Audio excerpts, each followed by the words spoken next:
Boa noite, esse é mais um episódio do nosso podcast e hoje a gente está aqui para falar de um tema muito importante. A gente trouxe convidados muito especiais. A gente vai falar sobre a saúde mental no jovem no contexto do socioeducativo. E hoje a gente está aqui com Kevin Barbosa e a Lídia Brandt. Vocês poderiam falar um pouquinho para a gente sobre a formação de vocês? Vamos lá, primeiras mulheres. Então, eu me formei aqui na Univale em 2010. E aí, em 2014, eu tive a oportunidade de começar a trabalhar no CREAS, que é o Centro de Referência Especializado de Assistência Social. E lá eu tive contato com os adolescentes, né? E com as famílias, na verdade, em situação de vulnerabilidade e risco social. E aí, antes disso, eu fiz mestrado e tudo, então fui caminhando para a clínica, psicologia social e a docência, né? Que é onde eu me encontro hoje, entre a docência e a clínica. Então, eu tenho aí quase 15 anos de formada e uns 5 anos de experiência, né? Uhum. E o contato com o Kevin veio também dessa oportunidade de estar trabalhando no CREAS. Sim. Eu também, né? Eu sou formado aqui na Univale. Né? Durante o meu período estudantil, eu fui estagiário da Lígia no CREAS, na época. Sim? Ok.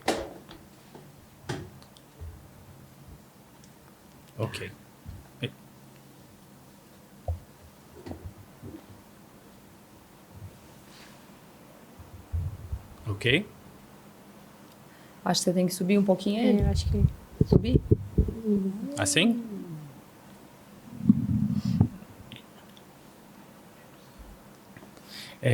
E nessa oportunidade, né, desse estágio, foi o primeiro momento que eu tive contato com a psicologia social em si, né, não diretamente com adolescentes em situação de medida socioeducativa.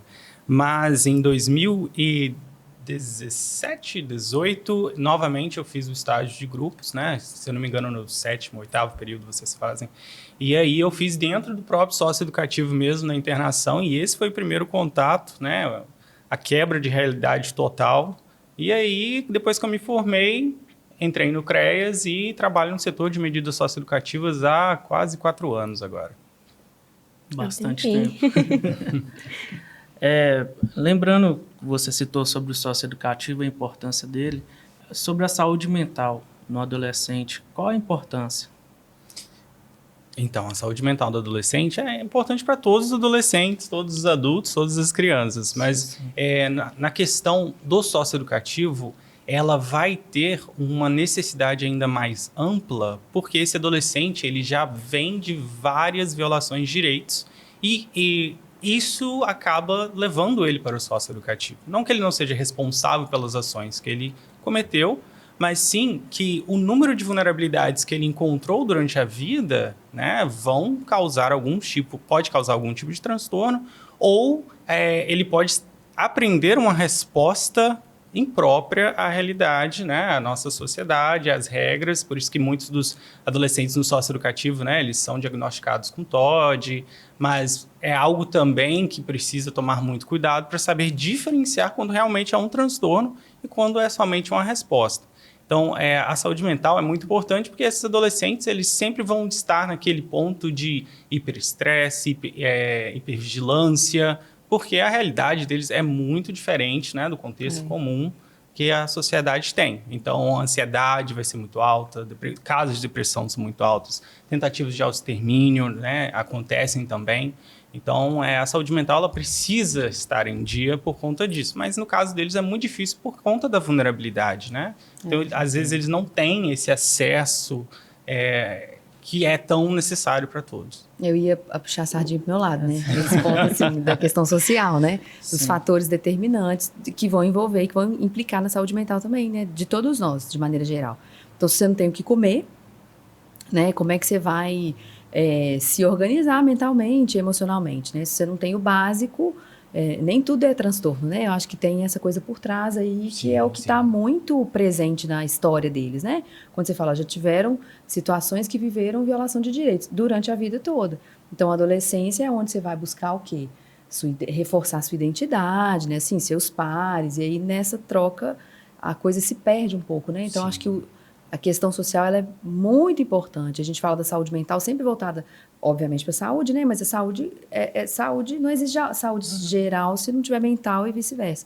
Então, eu acho que esse contexto socioeconômico e de vulnerabilidade, risco social, ela é muito importante, né? Quando a gente fala desse perfil de adolescente. Sim, né? sim, existem estudos, né, que apresentam dados no sentido que o quanto maior o número de vulnerabilidades sociais uma pessoa tem durante seu desenvolvimento, mais fácil é para que ela se torne um adolescente em situação de medida socioeducativa.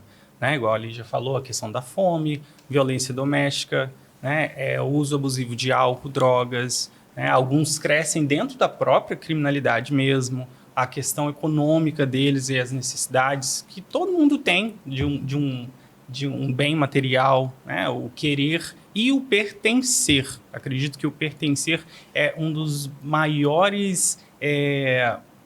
o que causa o maior... Como é que eu posso dizer? Esse pertencimento é algo que eles necessitam muito. Então, chega um ponto que esse adolescente que se encontra em situação de medida socioeducativa, ele não se sente pertencente à família, ele não se sente pertencente à escola, ele não se sente pertencente aos esportes. E aí, o que sobra para ele? Né? Ele vai encontrar um pertencimento naqueles adolescentes também que se encontram invisíveis para a sociedade.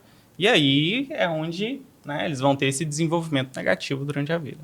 Aproveitando essa questão, né, que vocês falaram da vulnerabilidade social, a gente podia falar um pouquinho sobre rede de apoio, né? Como que é para esses adolescentes, se tem, se não tem, na questão de quando sai, quando reintegra na sociedade, quem que ajuda, quem que está ali, vocês poderiam falar um pouquinho sobre isso?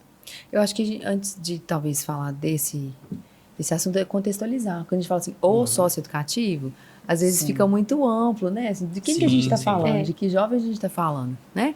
Esse que está cumprindo medida em meio aberto, talvez esse contexto que o Kevin falou, que a gente comentou, é o mesmo para todos. Mas talvez tem algo mais específico, né? Existem níveis diferentes, né? Até mesmo antes, quando eu estava explicando, eu falei meio aberto, eles ficaram assim, o que é o meio aberto? Então, a medida socioeducativa, né? Ela se divide em 6 tipos de medida. Né, sendo a advertência, onde o adolescente só vai à audiência e ali mesmo ele tem durante a audiência, né, esse momento na vara da infância, né, que é responsável, vai ter esse momento com a juíza, com os promotores e defensores, onde vão dar esse direcionamento necessário, né, com ele, com os pais que vão estar ali presentes, ele vai assinar, né, e ali finalizou a medida dele. Depois tem também a questão os bens, né, vamos supor, que ele danificou o bem de alguém, ele tem que repor de alguma maneira. Né? Ele roubou um queijo no Coelho Diniz. Não estou fazendo marketing aqui, tá?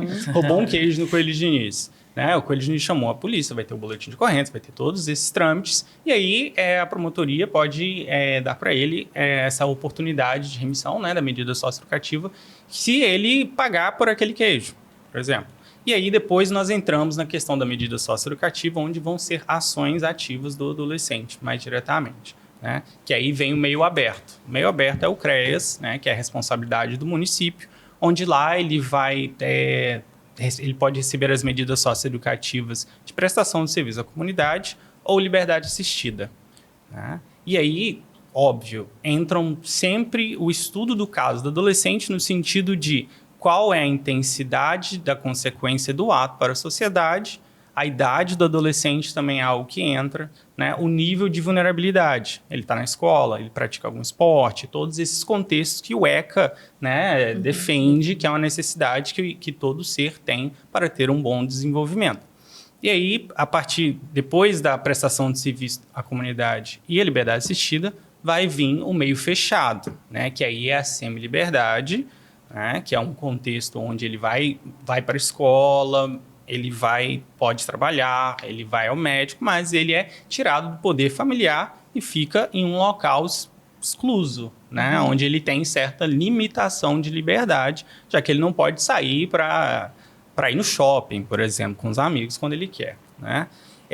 E depois vem a privação de liberdade, que é a internação, que é a privação total de liberdade, onde esse adolescente, né, como eu disse, pode ter uma intensidade maior do ato infracional, né, que ele cometeu, e aí lá se compreende como uma questão pedagógica, né, que a medida é algo importante se dizer, que as medidas socioeducativas elas têm uma visão pedagógica e não punitiva, lá é quando o judiciário compreende que aquele adolescente necessita dessa pausa. Ele necessita porque ele não tem mais a capacidade, ou então ele não tem mais, ou não compreende a necessidade real de tudo aquilo que está acontecendo na vida dele. Né? Ele não compreende mais, eu não posso mais ir na escola porque eu tenho risco de morte, que é algo muito real nas medidas socioeducativas. Eu não posso mais ir na escola, eu não posso mais jogar bola com meus amigos, eu não posso ser jovem aprendiz, né? Porque eu já não estou na escola, então não posso ser jovem aprendiz. E vários contextos, né, no seu desenvolvimento que ele não pode mais ter, no senso que ele fica limitado, muitas das vezes, àquele ambiente, né, dos atos infracionais, da criminalidade mesmo, porque ele já está afastado da escola, da família, voltando à questão do pertencimento. Ele está afastado da escola, da família e todos os outros contextos sociais. Né? A rede de apoio, eu entendo como algo fundamental, né? Para ele se estabelecer e sustentar tudo isso. Mas é o que falta, né? Porque família muitas vezes não aprova o comportamento, e aí ao invés de estar junto e chegar junto, vai punir, né? Querer tirar do convívio. Às vezes a família pede a internação. Né? Ou seja, ou numa clínica para questão da dependência química, né? Do uso abusivo de substância psicoativa, ou para ele aprender mesmo, que ele precisa aprender que ele não pode fazer o que ele fez. Então vai ficar, uso o termo preso, né? Com muitas aspas. Sim. Mas eu acho que é muito nesse sentido. Então, rede de apoio, família deveria ser rede de apoio, né? Eu acho que as instituições também deveriam, mas às vezes a gente vê, eu não sei, assim, vou puxar para o meu lado de novo da psicologia social, mas tem muita questão do estigma, né, desse adolescente, que é o que a gente está falando na aula outro dia, do estilo de roupa, né, assim, de como que ele anda, e aí já tem um julgamento, né, um pré-julgamento. Então, acho que deve ser muito difícil estar nesse lugar, né, porque adolescente já é um sujeito complexo, ao meu ver, né, pela condição de estar em desenvolvimento. Sim. Então, nem ele se compreende. Né, assim, quer um trem, depois já quer outro, vai com um, já não vai mais, tem amigo aqui, já não tem mais. Né, então, tem essas mudanças hormonais, né, biológicas e psíquicas também, sociais. Então, tem muita coisa envolvida. Então, acho que família deveria ser, né, as instituições de apoio, por exemplo, aqui, quando a gente atende os adolescentes, né, do socioeducativo, eu acho que também é um ponto de apoio, né, pode ser da pessoa, do adolescente querer falar sobre o que ele viveu, né, e tentar buscar um caminho. Então, rede de apoio é suporte. Quem são o suporte desses adolescentes, né? Eu acho que é uma coisa que a gente se pergunta, né? Sim, a questão quando vocês abordam, né, a rede de apoio, igual você falou, a questão da família, não existe medida socioeducativa senão a família não entra na medida junto com o adolescente, né? Porque nós compreendemos que aquele adolescente, quando ele chega à medida socioeducativa, é a consequência de várias questões que aconteceram antes, ou seja, a família está inclusa nisso. Ele já tem todo esse estigma social, né? Ele já tem a questão da ansiedade exacerbada nesses adolescentes é encontrado muitas das vezes por conta desse estigma mesmo. Mas eu poderia tentar voltar a ir para a escola. Não, mas peraí, quando eu vou na escola, eles sempre ficam olhando para mim diferente, né? Qualquer coisa que acontece na escola é minha culpa. E isso é o que eu vejo mesmo acontecer, de verdade, né? Ou então, eu poderia ter uma conversa com minha mãe e falar para ela a verdade, o que está acontecendo aqui. Não, mas espera aí, se eu começar a falar com minha mãe o que realmente está acontecendo, ela vai ficar muito preocupada, né? Ela vai ficar com raiva, ela pode querer me expulsar de casa, porque eu fiz tudo contra os valores que ela me ensinou e N coisas que podem vir, né, no pensamento desses adolescentes. Então, é muito necessário, durante a medida, trazer a família, senão não existe. Por quê? Dentro da medida socioeducativa, né, por exemplo, eu sou um técnico de referência da medida socioeducativa. Né? Quando eu falo técnico de referência, a maneira que eu compreendo é porque esse adolescente necessita de uma referência. Esse adolescente já não tem uma referência positiva. Então, se ele não tem uma referência positiva, quer dizer que a mãe não é uma referência positiva para ele. Não que a mãe não seja uma boa pessoa, mas que para ele ela já não é uma referência. Ou seja, já teve esse rompimento afetivo de alguma maneira. O pai é algo muito real na questão do cadê o pai? Não, muito difícil. Muitos deles não têm o pai nem mesmo no registro mesmo. É algo muito real dos adolescentes, né? Quando não tem a mãe e o pai, muitos vivem também com os avós, né? Crescem com os avós. Essa questão, né? Que essa compreensão social que eles aprendem, deveria ser daquela maneira, e no momento que eles veem que eles estão se desenvolvendo diferente de tudo aquilo, eles começam a perder mesmo essas referências. Então, quando o adolescente chega na medida, a família precisa estar ali.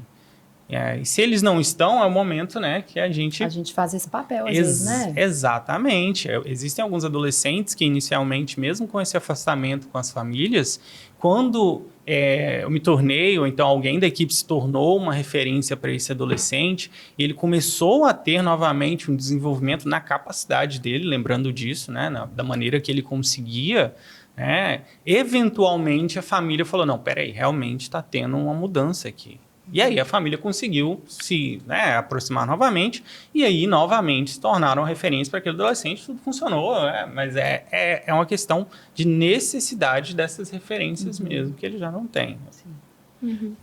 Nesse caso, quando vocês veem que não tem o apoio da família, a gente entra na questão da instituição. Vocês acham que esses adolescentes dentro da instituição, eles conseguem algum tipo de referência uns com os outros, ou vendo os profissionais, ou como é que é essa relação entre eles lá dentro? Sim, então, dentro da internação é um contexto um pouco diferente por conta dessa privação de liberdade, né? Que é realmente, eles têm que fazer aquilo no momento que estão falando para eles fazerem, tem todo um contexto que vai acatar várias questões muito diferentes.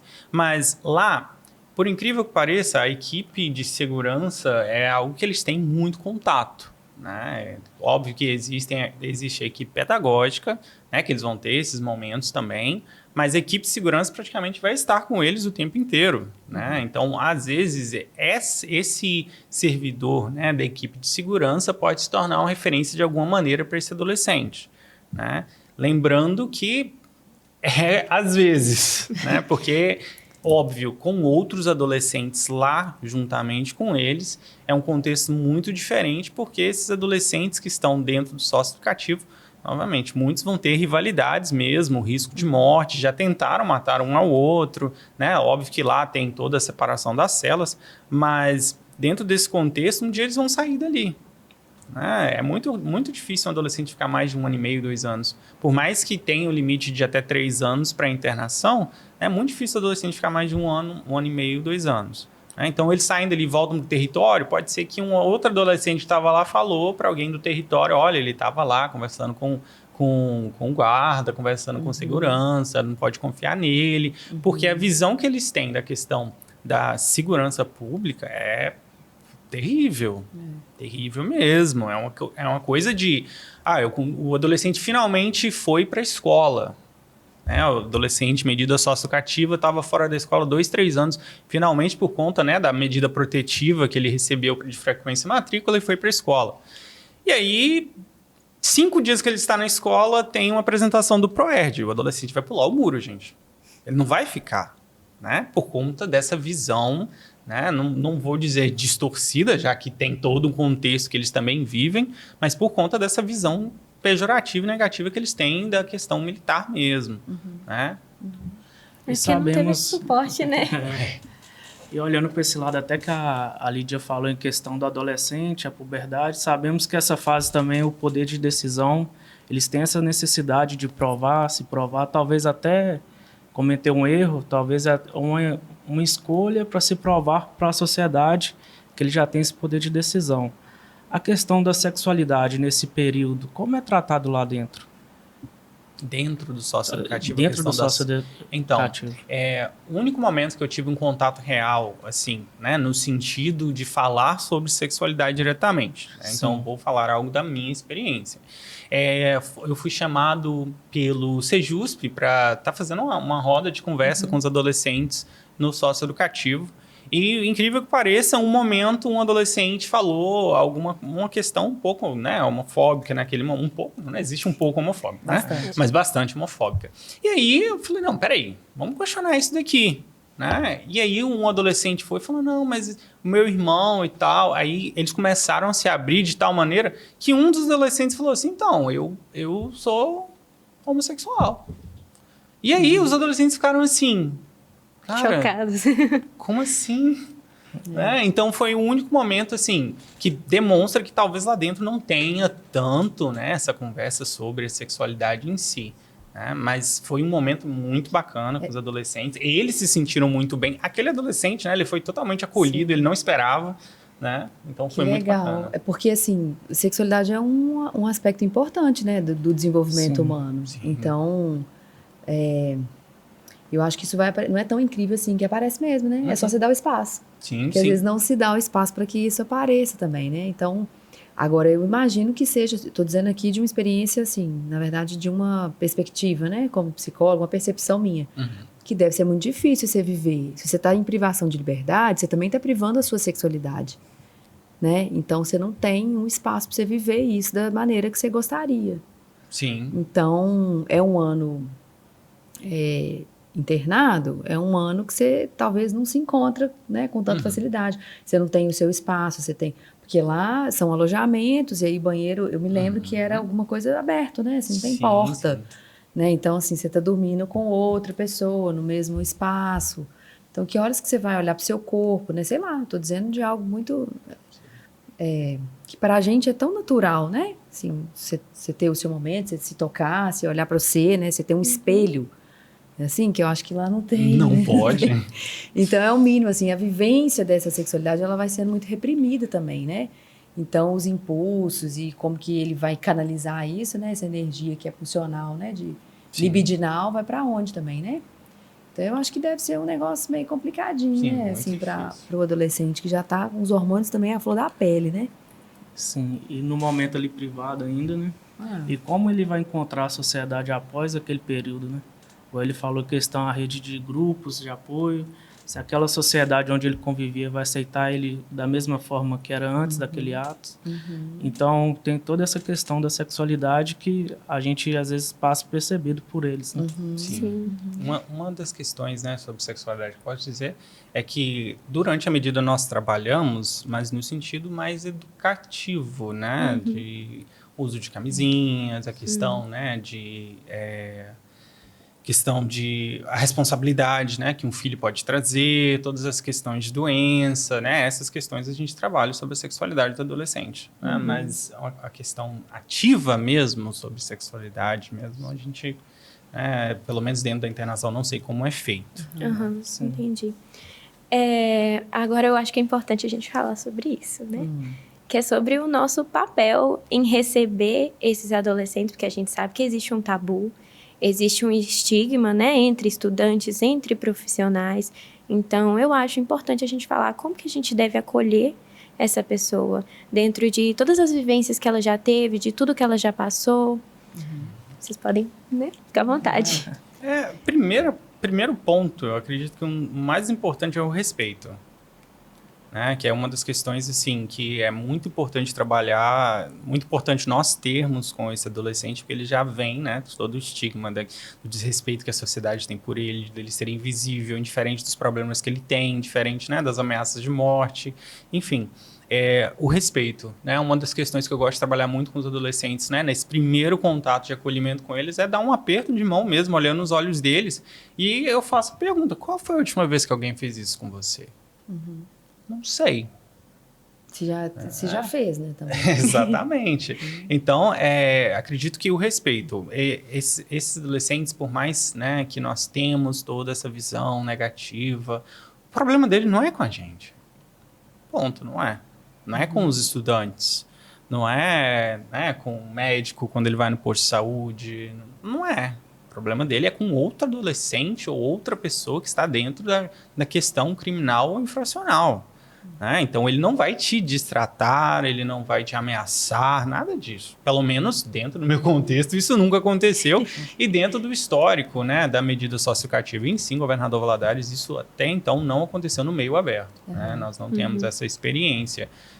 Então, esse adolescente, primeiro, ter o respeito, entender que ele é um ser humano tanto quanto outros. Aquela coisa mesmo de quando encontrar uma alma, saiba todas as técnicas, mas quando encontrar uma alma, seja somente uma outra alma mesmo. É entender que ele é um ser humano que sofre tanto quanto nós, ou até mais. Né? Porque dentro do contexto que ele cresceu, se nós retirarmos, né, todas as nossas vaidades e todos os nossos aprendizados e valores que nós temos graças ao nosso desenvolvimento e crescermos como ele cresceu, a gente não sabe o tipo de resposta que a gente teria. Não teria como a gente saber. Né? Então, é entender, só para entender que é outro ser humano mesmo ali. Somente isso. E ele vai te respeitar também como outro ser humano se ele se sentir respeitado também. Acolher, eu acho que é bem isso, né? Acolher o que vier. Sim. Né? Assim, a forma que você vai acolher, você vai usar as suas habilidades, né? Assim, essa coisa do olho no olho, de cumprimentar.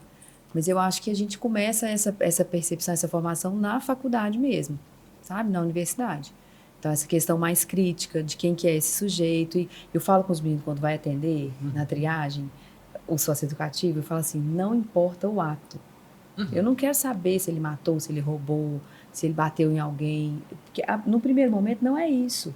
Isso aí ele já contou para o juiz, ele já contou para o CREAS, ele já contou para o promotor, ele já contou lá onde ele está internado. Todo mundo já.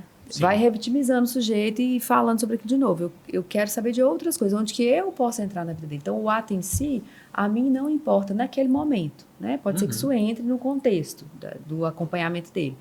Mas é como que a gente pode ser útil. E aí eu acho que, enfim, não julgar, né? Aquele classicão, assim, né? Dentro da psicologia, né? Ter a ética, não julgar, ser empático com o outro, né? Independente de quem é essa pessoa, porque eu estou falando de um outro lugar, né? Eu não sei o que é ser privado de liberdade, eu não sei o que é ser violentada, eu não sei. Então, a partir do princípio de que eu vou escutar o que vier. Né? Assim, aí o que a gente vai fazer com isso? Eu acho que a supervisão ajuda, né?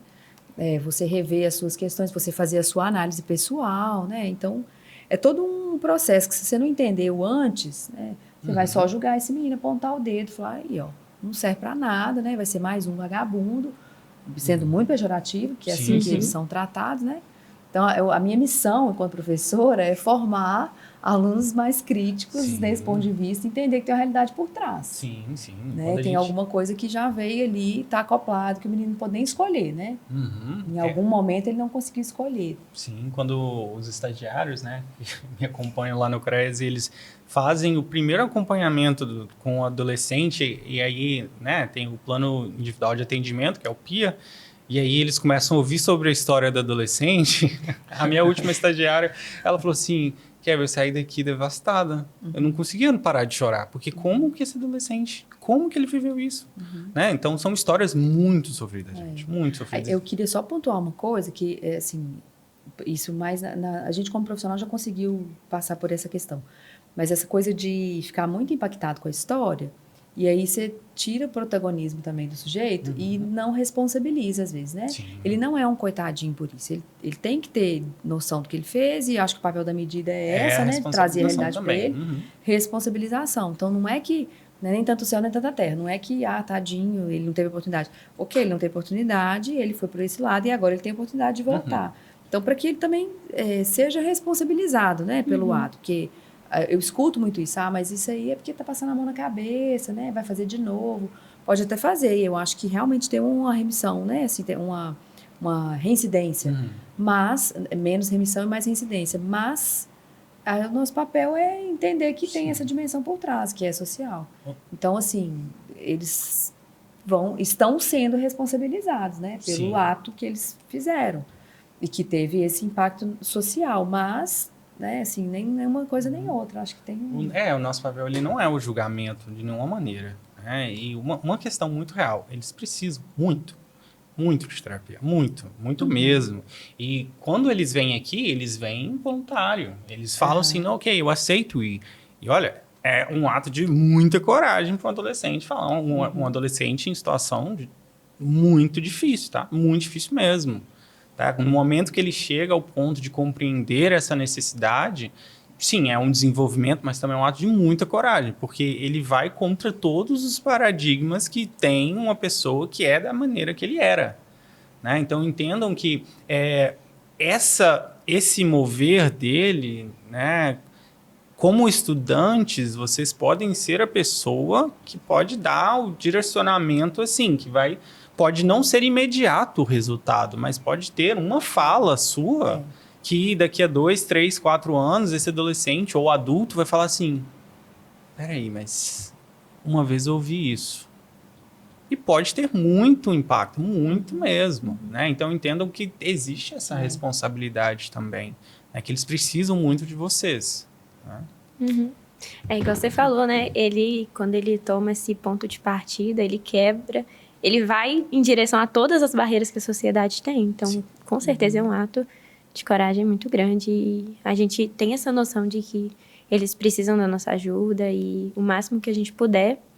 E eu espero que esse podcast tenha aberto a visão das pessoas, né?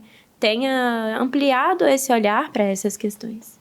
E principalmente para o olhar da família e de quem vai receber eles.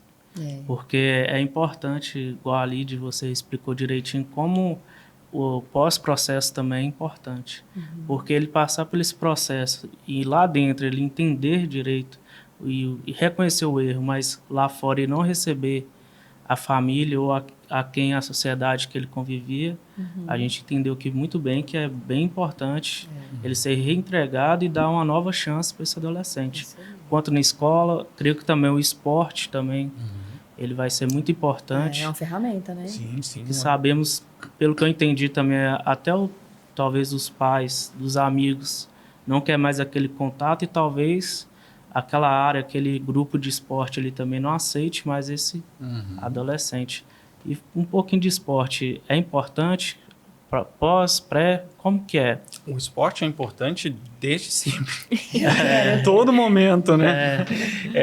Mas tanto que dentro do sócio-educativo tem uma quadra, eles têm um torneio lá entre eles mesmos. Eu fiquei sabendo que eles vão, competem. Sim, eles jogam futebol, vôlei, então é muito importante. Isso é um dos eixos, né, do ECA sobre o desenvolvimento positivo da criança e do adolescente. O esporte, ele entra é um desses eixos. Só que, né, a violação de direitos institucional aí é um outro muito podcast. Alto. É outra questão. Né? Eu falo isso em geral, né? Por conta desse estigma que esse adolescente tem, muitos lugares não vão aceitar mesmo, né? Vão inventar 90 desculpas pelo motivo que não podem estar aceitando esse adolescente lá, né? Mas quando a gente consegue esse adolescente ir, tem essa questão também, a gente pode conseguir ele não ir, mas quando a gente consegue ele vai, é muito importante mesmo, porque ele vai ter um contato com outros adolescentes totalmente diferentes, né, dos adolescentes que ele tem costume. E aí entra esse período de adaptação, né? Porque querendo ou não, ele tem uma maneira de responder ao mundo muito diferente dos adolescentes, né, do meio comum, entre aspas. Né? Então, esse período de adaptação é o momento que a instituição tem que saber acolher mesmo, a ONG tem que saber acolher mesmo, não esperar aquele adolescente perfeito, mas entender que não, ele vai falar palavrão mesmo, que é a maneira que ele se comunica. Né? Ele vai se irritar em algum momento, mas não quer dizer que ele quer te agredir, mas é porque ele é uma pessoa irritada. Né? Existem várias questões aí, né? E vão entrar, mas o esporte é primordial para o desenvolvimento dele. E essas questões não só por ele ser adolescente, por ele estar vivendo intensamente. Toda a construção de vida dele traz uma visão de mundo que para ele é aquilo, que para ele é real. Então, não tem como a gente chegar e falar, não é assim, as coisas não funcionam. Porque para ele entender vai ser um processo. Exatamente. Sim. E eu acho que é isso, assim, esporte vai gerar pertencimento também, né? Identificação, pertencimento, socialização. Acho que é uma ferramenta importante, assim, bem potente, né? Sim. Para o adolescente. O esporte, a cultura aqui em Valadares, né? Tem a cultura do rap, que faz esse acolhimento desses adolescentes. Né? Muito bacana o projeto. Então é muito bom mesmo para os adolescentes terem esse acolhimento nas esferas diferentes, né, gente? Para ele sentir que se pertence também àquela sociedade de uma maneira positiva. Eu acho que é É isso. isso. Vocês querem acrescentar alguma coisa? Cara, eu quero só agradecer e assim, acho que a gente tem que, quando a gente fala de adolescente, independente de ser do socioeducativo ou não, considerar essa condição, que para mim ela faz todo sentido, assim, sujeito em desenvolvimento.